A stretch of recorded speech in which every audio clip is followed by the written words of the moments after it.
Hello hello, aujourd'hui je suis très contente de vous retrouver pour une nouvelle vidéo et on va parler d'un sujet que j'avais très envie d'aborder ici, c'est-à-dire comment consommer la mode de façon plus responsable. Donc je commence déjà par le dire, je ne suis pas une consommatrice parfaite. Je ne sais pas si le consommateur ou la consommatrice parfaite existe déjà. Est-ce que c'est une notion qui existe vraiment? Je ne suis pas sûre. Je continue à acheter des pièces par plaisir et pas uniquement par besoin. Mais je sais aussi que j'ai fait un chemin énorme depuis une époque où j'étais vraiment dans la surconsommation. Et aujourd'hui dans la mode, c'est vrai que le fait d'être plus éco-responsable et plus éthique, c'est quelque chose qu'on voit un petit peu partout, chez toutes les marques, tout le monde a son petit mot à dire. Certaines, je pense, pour les bonnes raisons et d'autres pas forcément pour les bonnes raisons. Donc voilà, aujourd'hui j'avais un petit peu envie de parler de ça et d'essayer d'un petit peu démêler toutes ces informations. Il y a toutes ces marques, il y a tous ces messages et qu'est-ce que j'en fais, qui a raison, qui est en train de me raconter un petit mytho commercial. Donc voilà, aujourd'hui on va essayer de démêler tout ça. Et je pense vraiment que de la même façon qu'aujourd'hui on a tendance à regarder les ingrédients dans les aliments qu'on va manger pour vérifier qu'il n'y a pas des choses qui sont mauvaises pour notre santé. Pareil avec les cosmétiques, on va vérifier qu'il n'y a pas des perturbateurs endocriniens, des choses comme ça.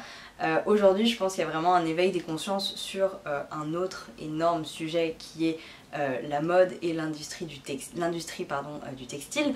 Voilà, c'est un sujet qui est très important et je pense que la première étape en fait en quelque sorte c'est se demander voilà qu'est-ce qu'on achète réellement et à qui on l'achète. Parce que finalement lorsqu'on achète quelque chose, que ce soit chez H&M ou chez un petit artisan, on donne notre argent et quelque part notre soutien à cette personne à qui on achète un produit. C'est super important d'être conscient en fait du produit qu'on va acheter, de savoir voilà, de quoi il est fabriqué, est-ce qu'il peut me durer longtemps, est-ce que c'est quelque chose que moi je vais porter longtemps parce que ça me plaît vraiment, comment est-ce que ça a été fabriqué, plein de questions comme ça qu'on peut se poser. Alors c'est un petit peu intense de toutes se les poser en même temps à chaque fois qu'on veut faire un achat. Je pense que c'est vraiment une habitude qui se prend petit à petit et aujourd'hui on va parler de différentes façons, certaines simples, d'autres un petit peu plus impliquantes on va dire, pour consommer la mode de façon plus responsable. J'avais pas nécessairement envie de commencer par le négatif mais je pense que c'est tellement fondamental que je vais quand même commencer par ça. Mais pour moi la première chose importante à faire honnêtement c'est de bannir l'ultra fast fashion, tout ce qui est Pretty Little Thing, Shein, Boohoo, tous les sites en fait qui vous vendent des articles qui peuvent coûter parfois 2 ou 3 euros pour une robe. Pour moi en fait c'est pas possible, c'est vraiment pas possible. Ça veut dire que quelqu'un a été lésé au niveau de la chaîne de production à un endroit ou un autre, les matériaux sont pas bons, c'est pas bien coupé, vous allez recevoir des vêtements qui une fois sur deux ne vous vont pas, ne vous plaisent pas, ne ressemblent pas à ce qu'il y a sur la photo. Et au-delà de ça, souvent les matériaux utilisés sont hyper polluants, ne sont même pas confortables. Souvent c'est des choses en matière toute synthétique qui vont vous faire transpirer, qui collent à la peau, qui sont vraiment pas agréables à porter. J'ai déjà dit que ça polluait beaucoup. Ça ne se dégrade pas du tout, ça veut dire que c'est du plastique qui va être là dans la nature pendant des années et des années et des années et des années. Et surtout les ouvriers et les ouvrières qui ont produit ces vêtements là travaillent dans des conditions vraiment déplorables. Et je trouve qu'aujourd'hui c'est un peu compliqué de faire semblant qu'on ne sait pas que c'est le cas. Donc voilà, pour moi c'est vraiment les raisons ultra basiques pour lesquelles il faut arrêter de consommer de l'ultra fast fashion. Et là j'ajoute juste une toute petite nuance parce que je sais que pour certaines personnes, parfois, c'est pas hyper facile de trouver des vêtements dans des marques on va dire conventionnelles, dans des marques éthiques ou même en seconde main, notamment les personnes plus size. Je sais pas si c'est le terme adapté, si c'est pas le cas n'hésitez pas à me dire en commentaire, je suis désolée si c'est pas le cas. Mais en fait des personnes qui ont une taille, on va dire, hors des tailles super conventionnelles de la grande majorité des magasins. Et je sais que parfois les marques d'ultra fast fashion sont en fait ironiquement assez inclusives en termes de taille. Par exemple, souvent ils ont des sections un peu petites, ils ont les sections curvy. En fait ils ont vraiment un large choix de taille en fait, ce qui n'est pas toujours le cas dans d'autres marques. Chez des marques un peu conventionnelles du style, je sais pas, un H&M ou un Etam, peut-être que le choix de vêtements dans des plus grandes tailles va être un petit peu plus vieillot ou va pas forcément être super trendy.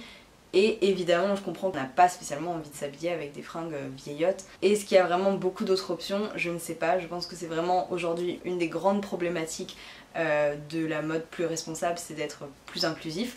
Donc voilà, c'est juste la petite parenthèse. Je sais que c'est pas non plus possible, on va dire entre guillemets, tout le monde de complètement bannir ce genre de marque. Évidemment, dans ces cas-là, moi je trouve qu'il faut quand même rester dans une consommation hyper raisonnée et se dire que si on peut pas trouver des vêtements vraiment qui nous plaisent à notre taille dans d'autres marques, dans ces cas-là, vraiment faire attention à ce qu'on achète. Mais ça vaut pour littéralement tout le monde, pour toutes les marques. Donc déjà, bannir l'ultra fast fashion quand c'est possible, et ensuite éviter au maximum toutes les marques qu'on connaît hyper bien, qui sont vraiment des marques on va dire historiques, mais qui sont pas nécessairement très transparentes, du style Zara, H&M, Pinky, Sandro, Maje, etc. Et là encore je trouve qu'il y a deux catégories un petit peu, il y a celles qui vont être on va dire plutôt milieu de gamme, du style Zara, H&M, je sais pas si c'est du milieu de gamme, mais vous voyez cette gamme de prix à peu près, et on va avoir des choses un petit peu plus premium, qui en réalité sont je pense surtout premium grâce à leur marketing et pas grand chose d'autre.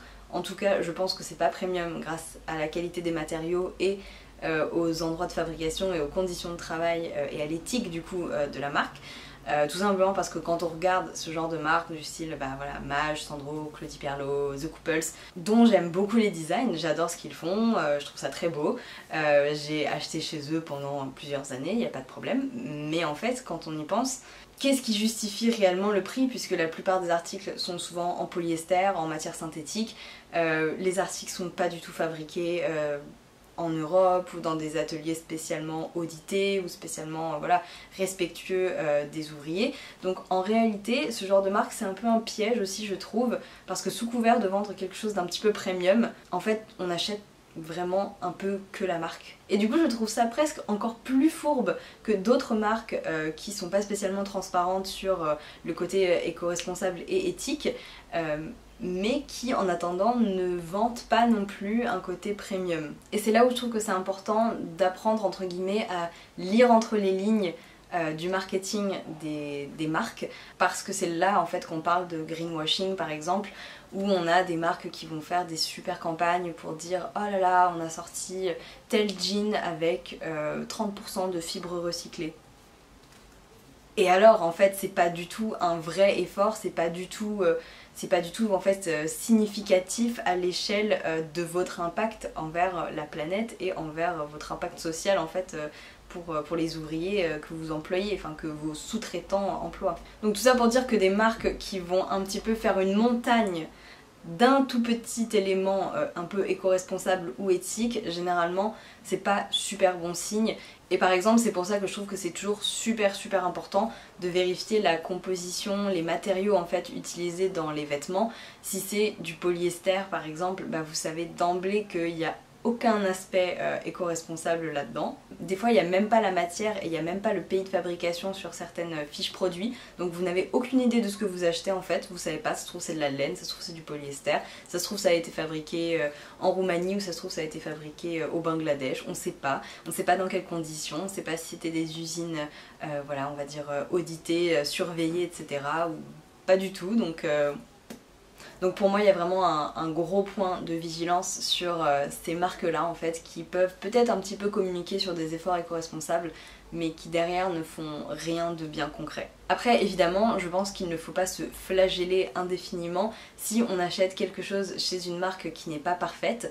Si c'est quelque chose qu'on va porter, qui nous est utile, c'est vraiment quelque chose qu'on va garder des années et qu'on ne trouvait pas nécessairement d'alternative dans notre budget, soit de seconde main, soit dans une marque un petit peu plus éthique et responsable, c'est pas la fin du monde, je veux dire, c'est à éviter au maximum, mais si on n'a pas le choix en fait, on fait aussi avec l'offre disponible, et je pense qu'il faut pas culpabiliser jour et nuit pour ça. Et en réalité je pense que c'est surtout des habitudes à prendre et éventuellement des habitudes à changer si auparavant on avait une consommation un petit peu trop importante.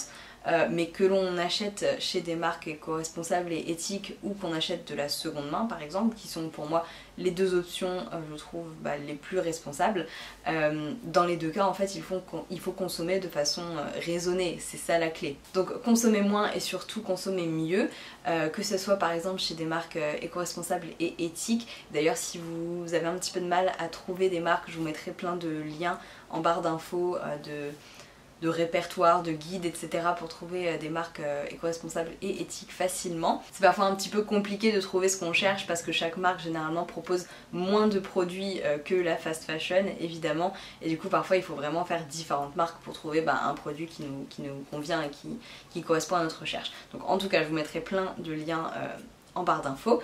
Et une autre alternative, c'est la seconde main, on en parlait là il y a 30 secondes, mais le fait de consommer de seconde main en fait c'est génial. De la même façon que toujours, il faut pas surconsommer et acheter n'importe quoi sur Vinted juste parce que c'est pas cher. La seconde main c'est vraiment top parce qu'il y a tellement de vêtements qui ont déjà été produits dans le monde et une énorme partie de ces vêtements n'est même pas utilisée. Elle dort dans des placards, donc autant créer un cercle vertueux et pouvoir donner une seconde vie à ces vêtements là. Et je pense vraiment que le fait de réfléchir son achat, par exemple chez une marque éco-responsable et éthique, généralement le budget il va être un petit peu plus important, donc on réfléchit vraiment à deux fois avant d'acheter quelque chose. De seconde main, parfois on achète sur internet, par exemple sur Vinted qui est je pense le leader de la seconde main en France, on peut pas forcément essayer, donc on va un peu se dire je veux vraiment pas me louper pour pas avoir une pièce qui me sert à rien que je vais devoir revendre. Donc dans les deux cas je pense qu'on réfléchit un petit peu plus notre achat.